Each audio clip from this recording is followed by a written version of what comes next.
Ok, ya ven la diapositiva, ¿verdad? Sí, ahí se ve, doctora.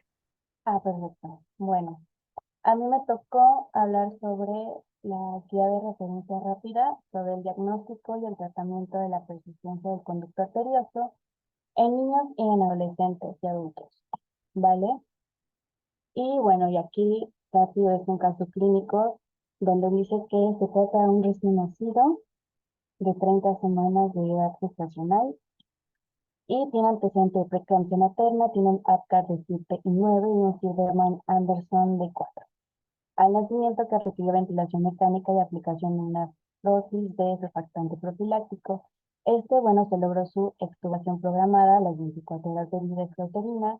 Sin embargo, a las 48 horas de vida extrauterina presentó otra vez un incremento del trabajo respiratorio. Tuvo choque, un sople cardíaco, pulsos amplios y precordio hiperdinámico. Y las preguntas son, ¿cuál de las siguientes afirmaciones es verdadera? A, este paciente presenta sepsis neonatal temprana, por lo que se toman hemocultivos y se inician antimicrobianos. B, este paciente cursa con síndrome de aspiración meconial, por lo cual se reinicia la ventilación mecánica asistida. C, este paciente presenta la persistencia del conducto arterioso, por ello se inicia el manejo de falla cardíaca y su evaluación de manejo es con inmunostatina. D, el paciente tiene datos de asfixia neonatal con miocardiopatía hipóxica y por lo que se inician aminas vasoactivas. Y la otra es, ¿cuál es el estudio de estándar de oro? Es la radiografía de tórax, es una ecocardiograma Doppler sistólica o C, una cirugía de urgencia. Sí,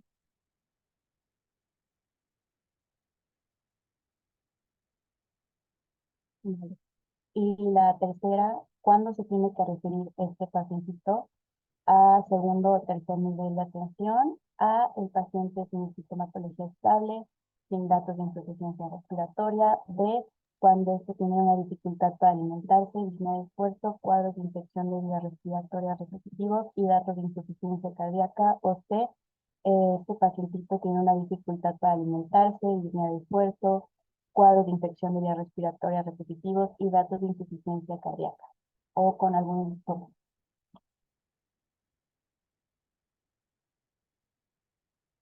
Ok,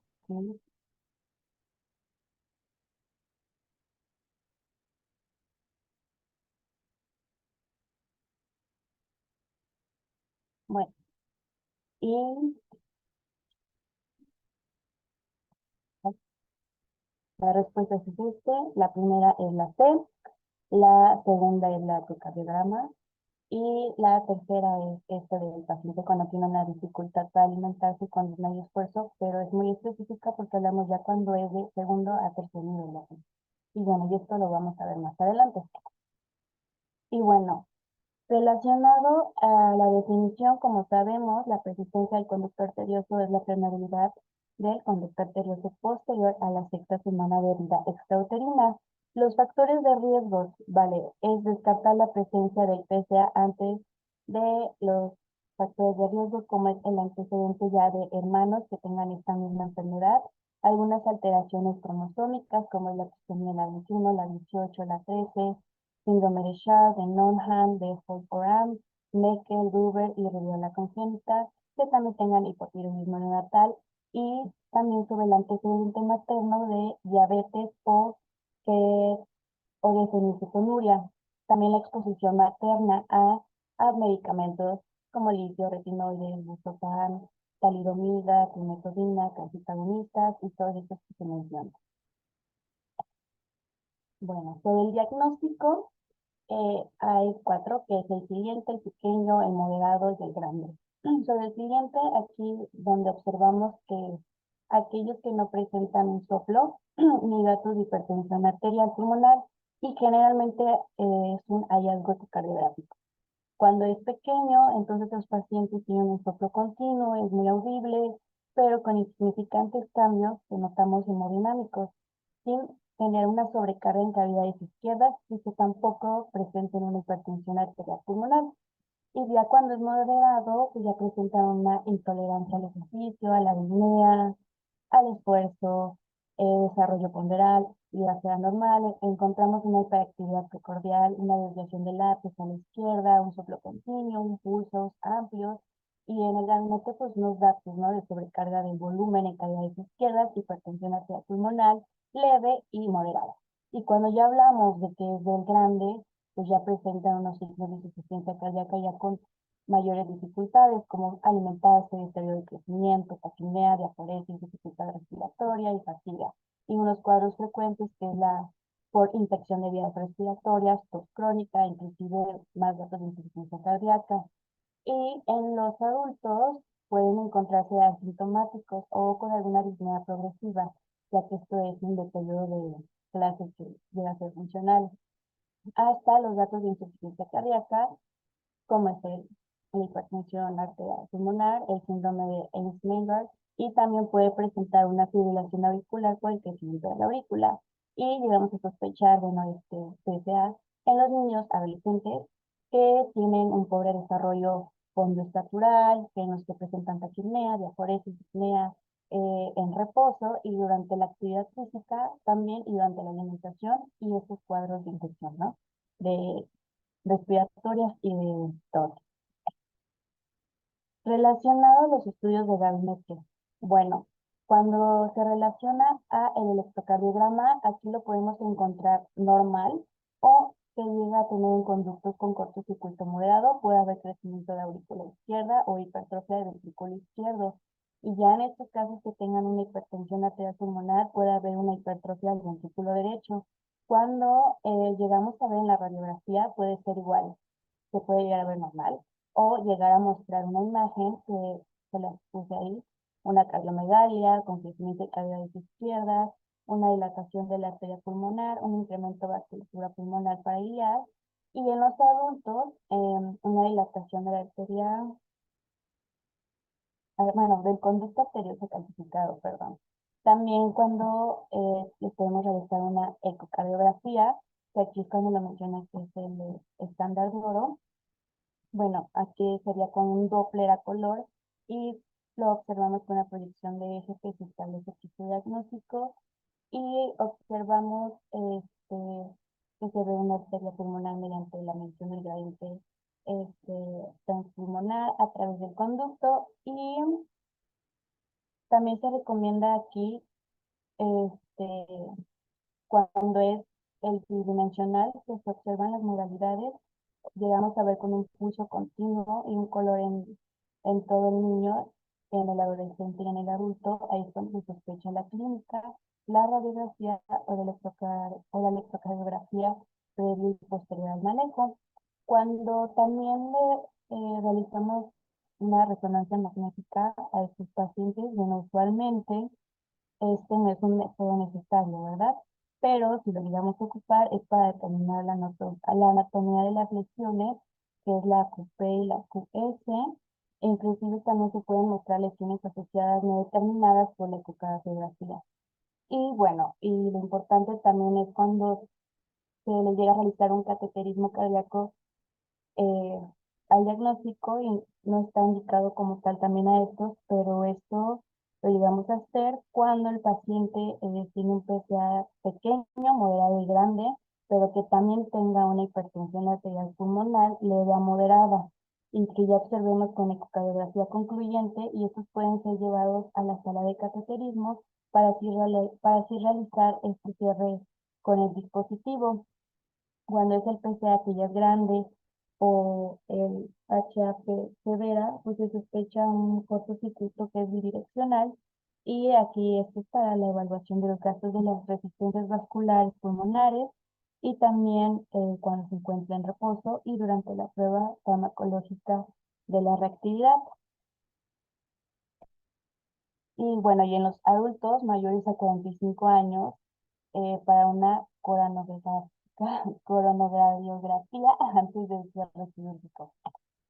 Y sobre el diagnóstico diferencial, pues a ver, ¿no? El soplo venoso, las fístulas arteriovenosas sistémicas extracardíacas, si observamos unas fístulas en las arterias coronarias de la vena aortopulmonar, estenosis aórtica, un CIB con insuficiencia aórtica, una ruptura del aneurisma del seno de Valsalva, De las cardiopatías que estas se asocian con mayor frecuencia a la PCA, que son la CIB, la CIA, la estenosis aórtica, la estenosis pulmonar y la aorta bivalva. Y durante esta confirmación diagnóstica, pues es mediante la ecocardiografía que deberá buscar otros defectos, ¿no? Como las lesiones que llegan a ser o modificar la historia natural y se obligan al manejo individualizado, ¿vale? Y sobre las complicaciones, aquí es cuando llegan a tener insuficiencia cardíaca, hipertensión pulmonar o endocarditis infecciosa. Y en la insuficiencia cardíaca, en los lactantes, pues se manifiesta con un retraso en su crecimiento, para la alimentación y la dificultad respiratoria. Ya en los pacientes de la tercera edad, pues se asocia a una fibrilación auricular. En los pacientes con datos ya de la insuficiencia cardíaca, debe ofrecerse a la medicación para mejorar sus condiciones hemodinámicas antes de la corrección. Sobre la hipertensión pulmonar, aquí ya es cuando estos pacientitos pues ya presentan unas manifestaciones severas y es imposible de tratar lo correctivo, y aquí ya observamos pues una disnea, cianosis visible, ausencia del soplo, ya con una segunda radiofrecuencia pulmonar, disminución de la saturación que esté menor al 90% por la ausencia de pulso, y también importante principalmente que se observan los miembros inferiores en la radiografía sin cardiomegalia con arterias paraliares que sean prominentes, con una amputación temprana, un electrocardiograma que ya esté el crecimiento de las cavidades derechas y llega a desaparecer con la sobrecarga izquierda. En los pacientes también que sea un URP que sea mayor a 6, este debe ser evaluado con la prueba de la vasoreactividad pulmonar. Ya estos son como más específicos, ¿no? Que lo hace un especialista. La oclusión del conducto para establecer la posibilidad de la reversibilidad. Importante, bueno, aquí lo que dice es que la biopsia pulmonar no presenta suficiente valor predictivo. ¿Ok?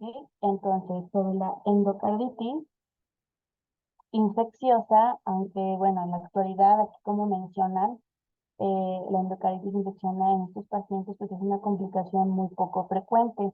Entonces lo importante es siempre que debe tener sospecha si existe alguna manifestaciones clínicas como embolismos o algo que esté relacionado a la sepsis, ¿no? La profilaxis antibiótica de la endocarditis en estos pacientes y en algunos pacientes que sean complicados con el síndrome de Eisenmenger o solo durante los primeros 6 meses después de la reparación con algún material quirúrgico, ¿no?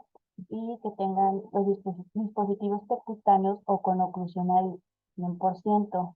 Y bueno, y en estos pacientes también en los que no se efectúa el cierre, la decisión al respecto pues debe ser tomada, ¿no? En forma conjunta, enfatizando también a los pacientes en su necesidad de un cuidado meticuloso, también sobre la higiene oral y la atención dental regular.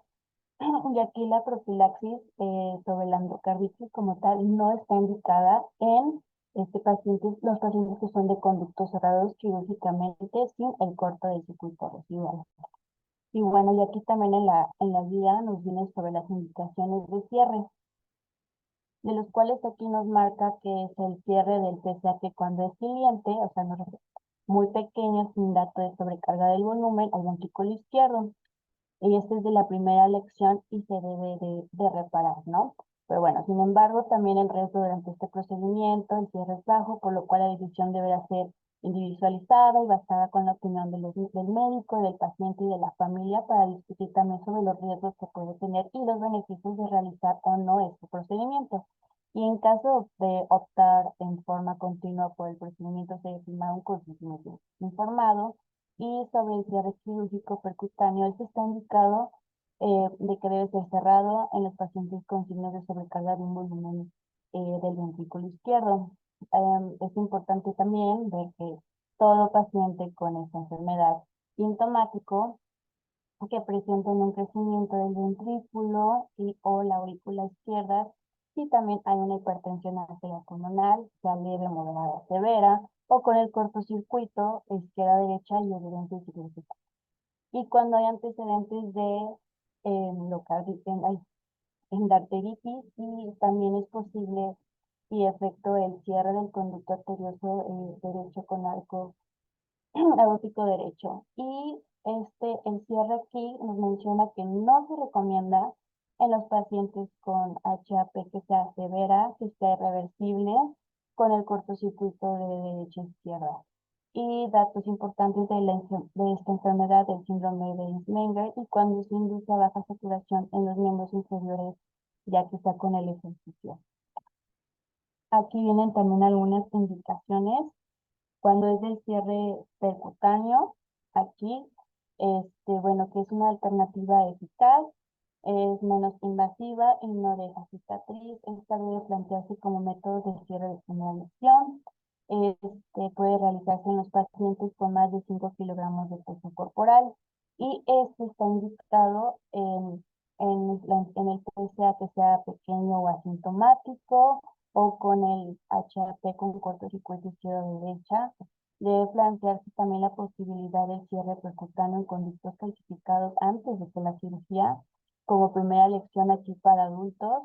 También las indicaciones del uso del dispositivo, que aquí nos manejan varios, que aquí el Amplaster, que aquí este es especial cuando es un PSA que es moderado a grande y nos refiere a que el conducto sea mayor a 3 milímetros. Y si es grande con hipertensión arterial pulmonar muy severa, con el cortocircuito izquierda-derecha, ¿no?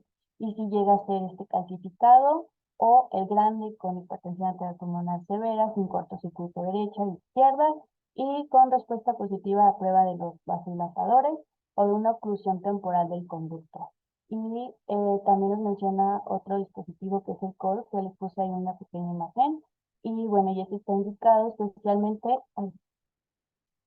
cuando llega a ser menor a 3 milímetros. También está el NIT Occlude, también es parecido, y este es para cuando la PSA es mayor a 2 milímetros y menor a 5 milímetros, y aquí nos pone algunas cosas muy específicas sobre este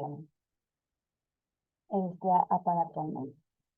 Es un dispositivo, perdón. Y también se establece cuando las siguientes directrices, pero sin embargo, cada caso hay que individualizarse y a la decisión pues está a cargo del cardiólogo y de los intervencionistas para definir quién lo necesita, si son moderados, grandes y cada dispositivo en específico.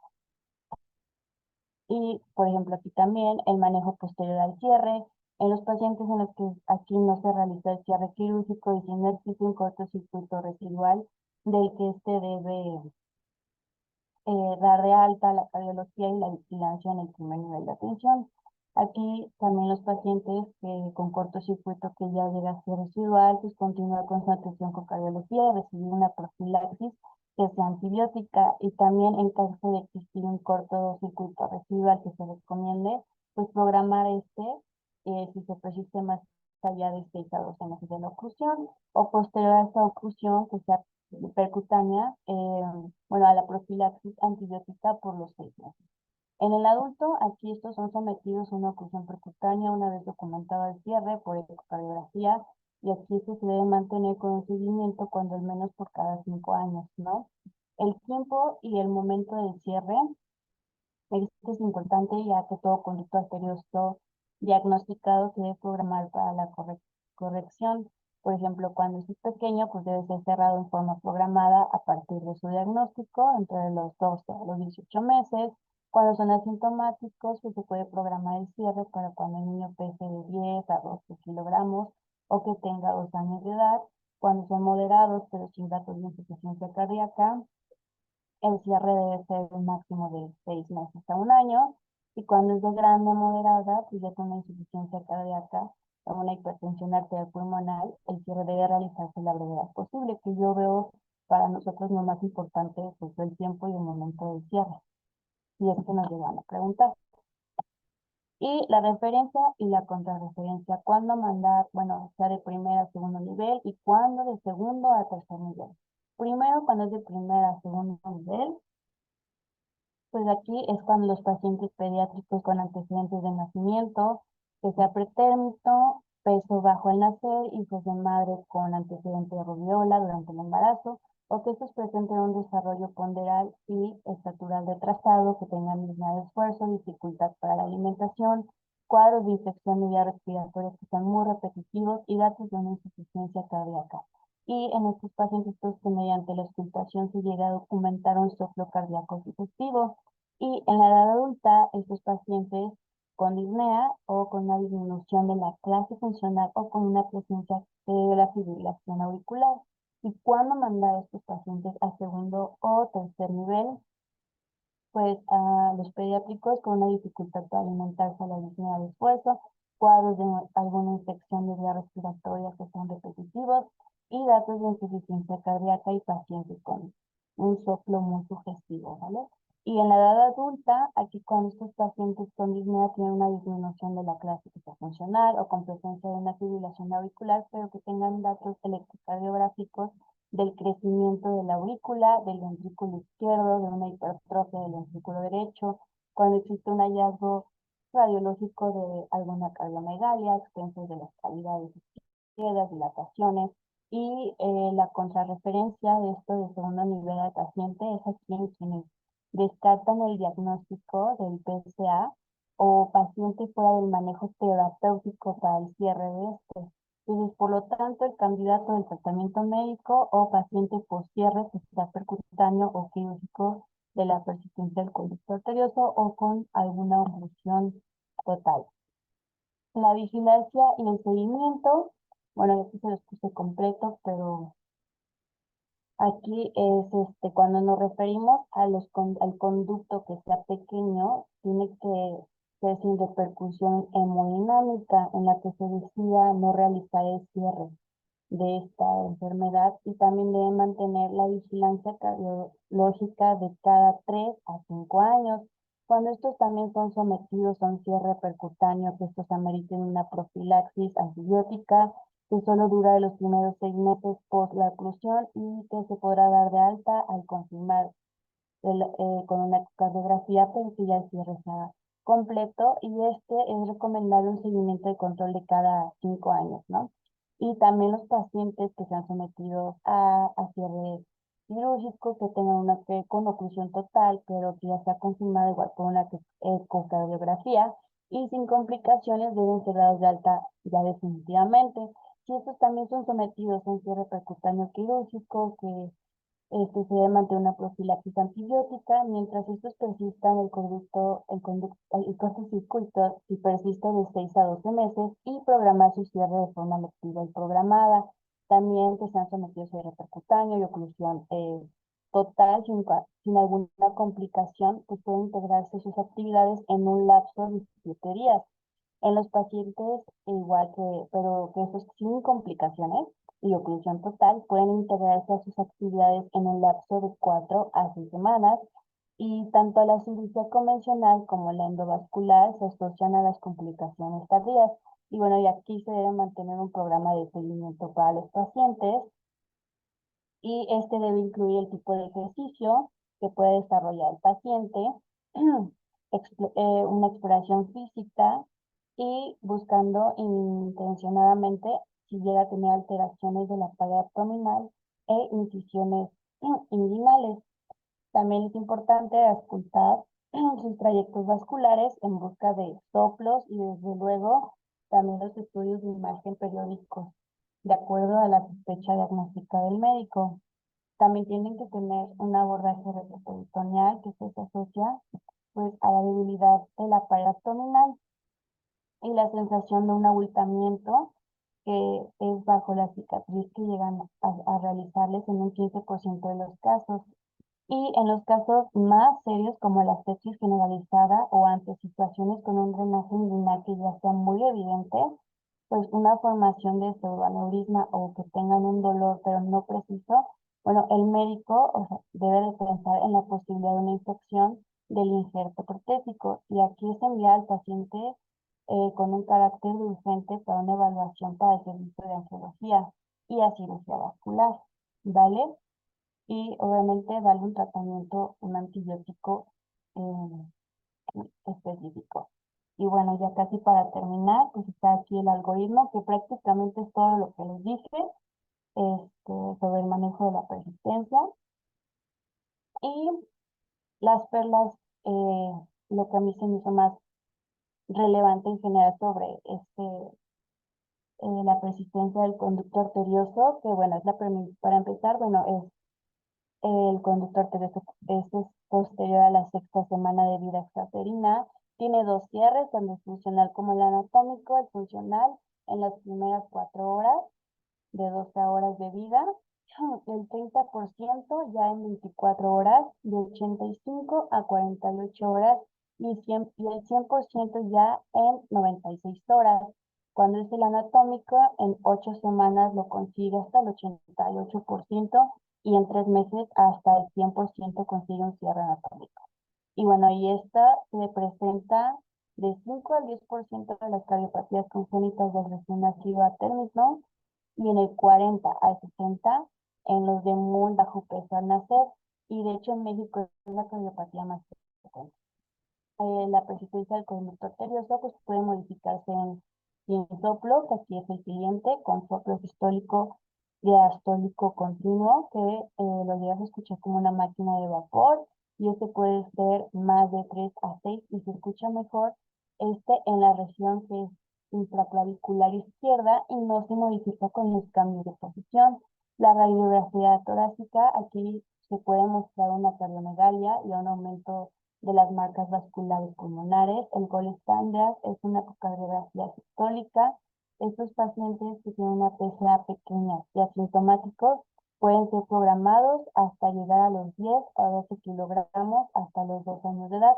Si es moderado, sin datos de insuficiencia cardíaca, aquí el cierre debe programarse máximo de 6 meses a un año, y si es grande o moderado con insuficiencia cardíaca e hipertensión arterial pulmonar, aquí el cierre debe ser temprano y a la brevedad. Y eso sería todo.